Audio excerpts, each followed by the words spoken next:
Welcome to Chapter 7, Making Decisions, Individuals, and Groups.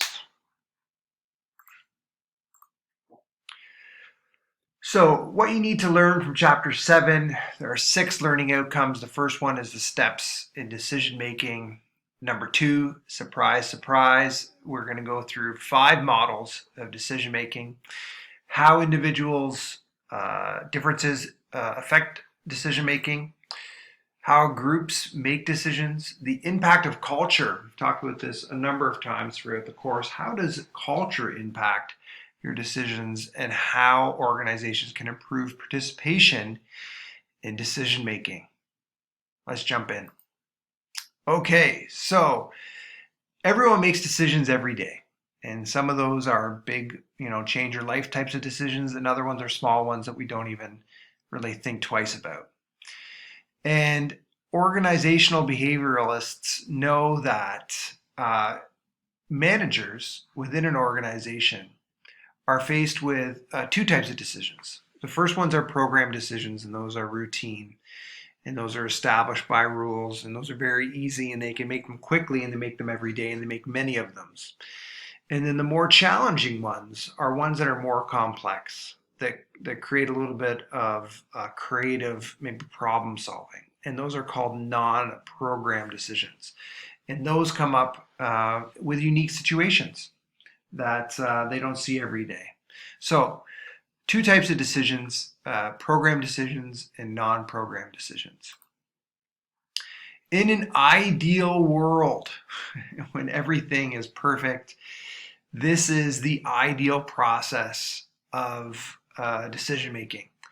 The first one is to recognize what the problem is, determine the objective, gather information, list and evaluate, select the best alternatives, and then implement the decision and monitor how things move forward. So decision making is often stressful, and managers must make decisions all the time, and they must, kind of rely on these types of models when making decisions to make sure they make the best ones.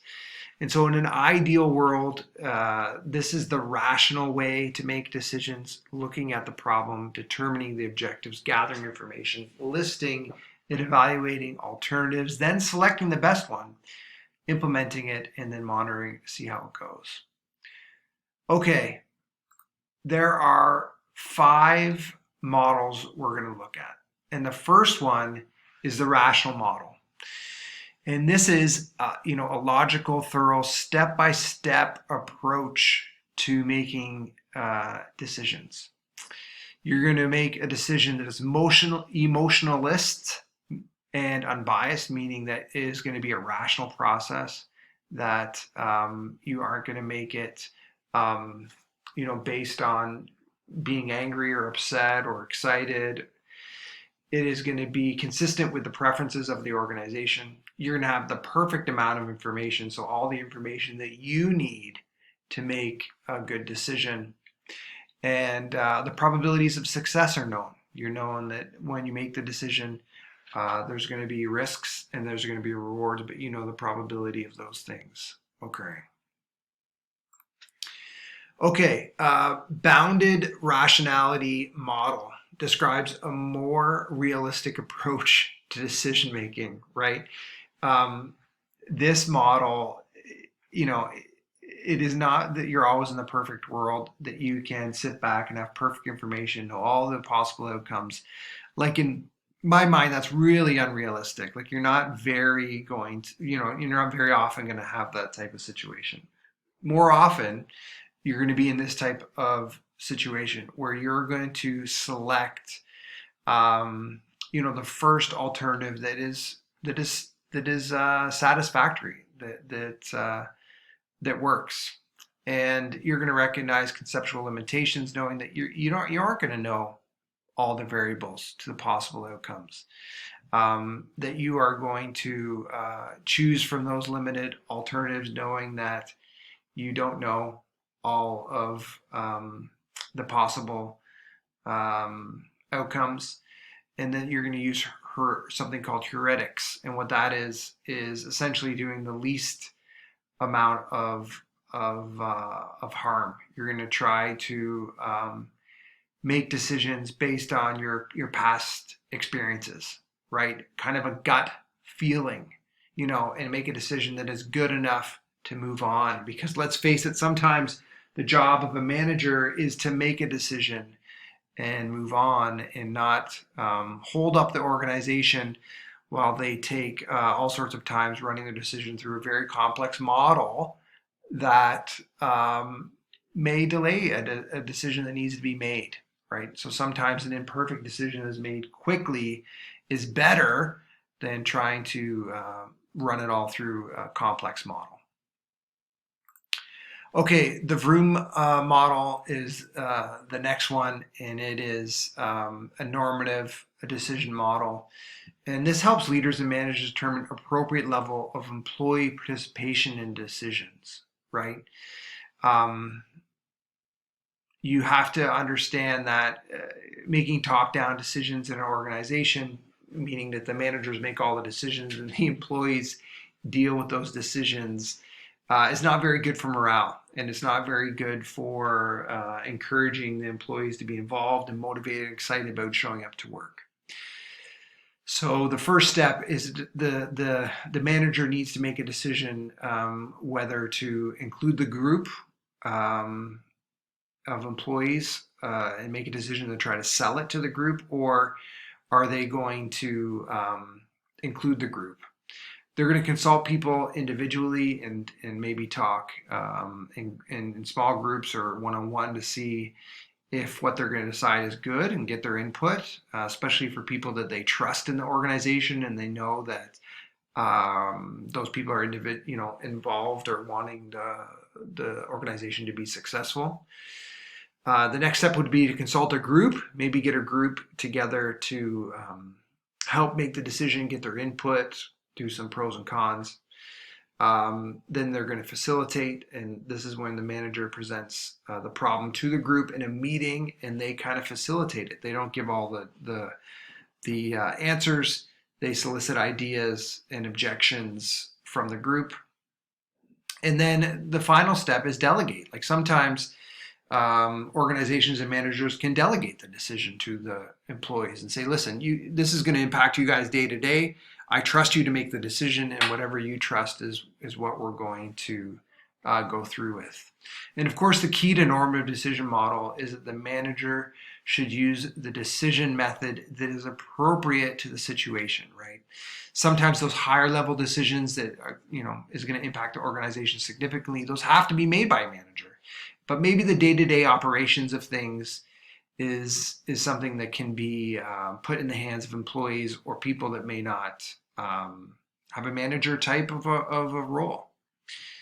Okay, the Z model is the next model, and it capitalizes on, of course, the MBTI preferences, which is the type focus. So you should know this well by now. This is something we've talked about a number of times, and this model advocates that you should look at a problem with the 4 different preferences: the sensing, the intuition, the thinking, and the feeling. And you should examine it from all different perspectives. And once you've examined it from a sensing, intuition, thinking, and feeling perspective, that gives you a better idea of what the best decision is. And as you know, an individual that is more of an NF, an intuitive feeler, might want a different decision than someone who is an intuitive thinker, right? But analyzing it from both perspectives helps you make a more holistic decision. The garbage can model of decision making asserts that decisions are fundamentally a process characterized by the organization's anarchy. Yeah.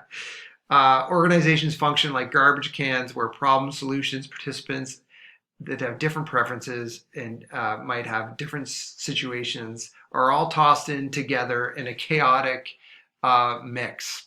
And in this model, problems, solutions, and participants are all independent kind of systems that operate, that are connected, right? These systems come together in different ways in different organizations, depending on, you know, how that organization is structured.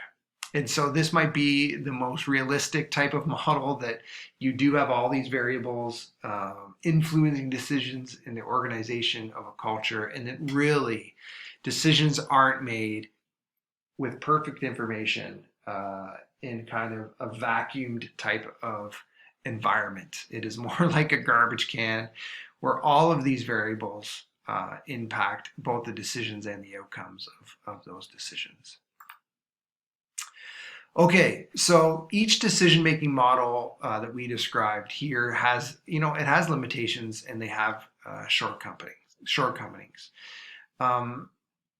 There is one limitation, however, they all share, and that is decision makers' unwillingness to abandon a decision, even if it turns into a bad decision. So what happens sometimes is people make an imperfect decision, right?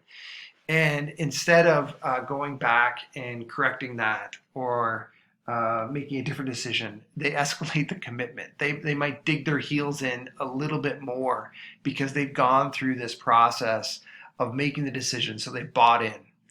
And that's a mistake that everybody makes. And sometimes it is unconscious, and maybe there involves some biases because you've made a decision, so you're biased towards that. But it's implicit. Like, none of these things people do consciously or explicitly. It's just they're a natural process by which we make decisions and then tend to stick to them, both as individuals and organizations, even though we know that it wasn't necessarily the right decision. Okay, I mentioned this briefly before about the rational models, and that is that decisions are very seldom rational, right? They have all sorts of things that are influencing them. We are human beings. We are emotional human beings, and a lot of our decisions are made based on our emotions and not necessarily our cognitive ability. So these are all variables that influence an individual's decision. How comfortable are they with risk? Do they embrace it, or are they risk adverse? What is their cognitive style, right? Do they like stability? Are they okay with a little bit of instability? We've gone through that with the type focus. People have different cognitive styles that influences their decisions. What's their personality, and what are their attitudes? Are they more extroverted or introverted? Are they agreeable? Those things impact your decisions. Are you emotionally stable? Do you have high self-esteem? All of these things will impact how people make decisions. Your attitudes towards the organization, what you value. These are all things that fall outside of the rational models because they're kind of who you are and what you're about. People use intuition, despite some of these, models being characterized by highly rational, kind of calculated processes. People use intuition a lot. Everything from soldiers, doctors, to firefighters, CEOs. They rely on their intuition a lot of the time. And then the final factor is creativity. Like, a lot of people are using more of a creative process to influence both the organization and decisions they make within the organization. So although it's great having those rational models, let's face it, in reality, not all decisions are always rational. Sometimes there are factors that are more emotional, right? And they have to do all these things. How comfortable are you with risk? What is your cognitive style? What's your personality like? Your attitudes, your values, intuition. A lot of people make decisions on intuition and creativity. Okay, pros and cons of group decision making. Okay, so we talked previously how sometimes a top-down model where the manager makes all the decisions is not always the best, but sometimes you need it. So the advantages to making group decisions is that it increases the knowledge of everybody. They know how things are working behind the scenes, which is always great. It creates a synergy within the organization. They have a greater understanding of what decisions are made and why they're made, right? Things aren't just top down. They're, today we're going to change the process and we're going to do it this way, even though we've been doing it another way for the last 20 years. Like they get to understand why those things are happening. Increased acceptance and commitment to that decision because they're part of it. So those are all huge advantages to allowing people to be part of the decisions. And obviously there's disadvantages too. And sometimes people, they cave to pressure, even though they don't think it's the best decision. If they're in a group and everyone thinks the same way, they fall into this group think. Sometimes it creates polarization where there's two groups and one group believes we should do it one way and the other group believes we should do it the other way. And that might create some poor relationships within an organization. There's always a danger of a domination by one person or maybe a small group of people. And then it's a slower decision-making process. You need to have meetings and then maybe committees and then regroup and discuss again with the big group. And sometimes those decisions just need to be made. They need to be made by a manager and made quickly. Okay, so there's various techniques within an organization and groups. You can do brainstorming, nominal group techniques, devil's advocacy. I'll let you go through these individually because they are all definitions within your textbook, but just know that there's various different ways and techniques of working within a group to make those decisions. Okay, Hawthorne's model, we've seen this over and over again. And the reason we're revisiting it now is because based on your culture, that's going to affect your the way you make decisions, right? If you're in an individualistic society or a collective society, if you're in a masculine one, or based on the culture that you're in, you might make different types of decisions. Time orientation is a good one. Like in China, they have more of a long-term view, so their decisions will be based kind of on future things. And in Canada, we want things fast, and we don't think necessarily what the impact is going to be 2 or 3 generations from now. We want decisions made that are going to have an immediate impact. I mean, look at China, right? China's a great example. They did have the one-child policy, meaning that if you had more than one child in China for a long time, you'd have to pay for all the expenses of the second child. All the first expenses would be covered, but the second one wouldn't. And it caused a lot of short-term difficulty for people, right? But their vision was a long-term vision. They didn't want to end up with a country of 3 billion people in which 90% of them lived in poverty. They wanted to have enough resources for everyone. So where in China or in Canada, if you try to make that type of decision, I mean, listen, we have a different government here, but if you try to make that type of decision, there'd be way too much short-term pain for people to tolerate. And we kind of want, I don't know, we want immediate results here. Okay, so if people are going to participate in making decisions in an organization, a couple things need to happen. And the first one is individuals, like individual requirements. They need to be capable of psychologically being involved. They need to be motivated to act independently, and they need to see the capacity of how relevant it is they're participating. So you need those 3 things on an individual level. And on a group level or an organizational level, you need a supportive work environment and more of a team-oriented model, right? This maybe more of a lateral model instead of a top-down. Okay, that was a very quick overview of decision making, 5 models of decision making, and really the difference between uh, what we like in a textbook and what reality is.